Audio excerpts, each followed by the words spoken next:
Should you try to stay together for the kids, save marriage for kid, or divorce? Hello. Today, let's dive into a topic that many parents have likely pondered at least once: the crossroads of marriage. Which path leads to your child's happiness? This isn't just one person's story, it's a shared concern when facing a critical decision. Should you hold on to a marriage solely for the sake of the children? Or might a respectful separation be better for their development? Before we explore this in depth, let's outline the key points we'll discuss. First and foremost, we'll address the issue of abuse in the family, a factor that cannot be ignored.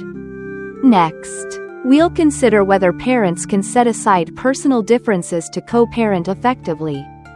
Then, we'll ask whether the marriage is truly beyond repair.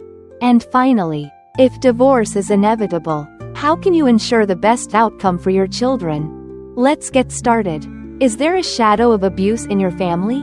First, we must confront a tough but critical question. Is there any form of abuse in your family?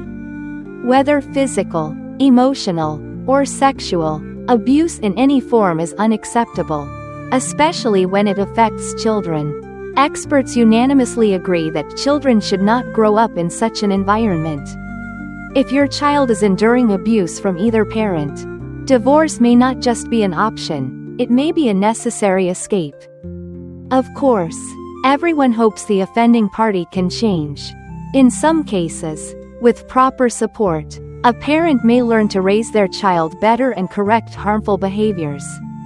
In such instances, a period of separation might stabilize things without necessarily leading to divorce.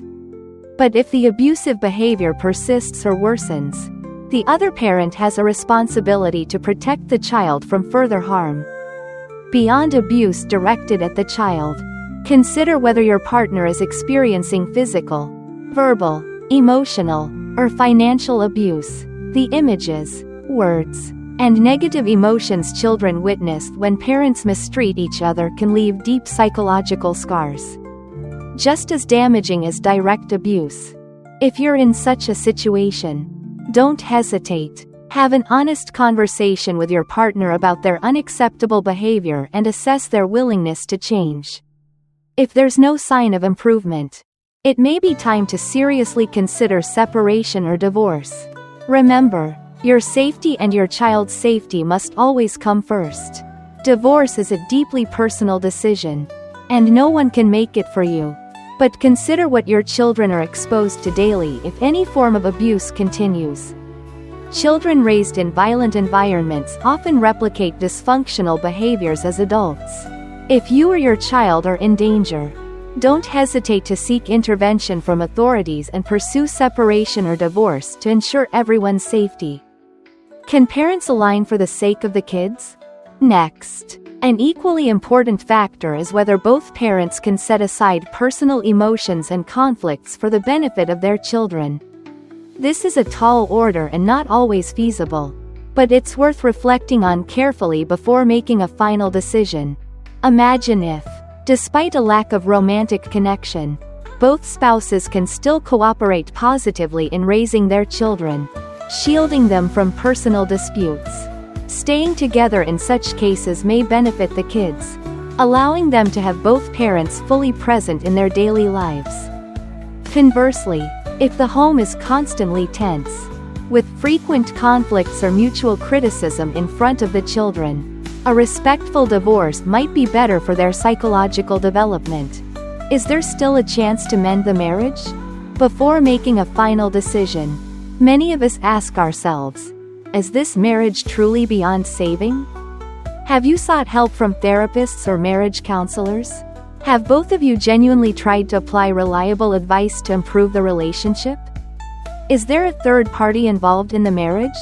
And most importantly, is there still any effort to rebuild lost trust? Honestly, before deciding on divorce and facing its many stresses, couples should make a sincere effort to mend their relationship. Ask yourself, are both of you willing to work together to rebuild the marriage for the sake of the children and a complete family? This deserves serious and thoughtful consideration when divorce is the inevitable path. Finally, When all efforts fail, and divorce becomes unavoidable, the decision to separate or stay together is already challenging, made even harder when considering the needs and desires of both yourself and your children. Some couples, through understanding and effort, manage to sit down, talk openly, and navigate this stormy phase. Others, despite their best efforts, cannot avoid divorce.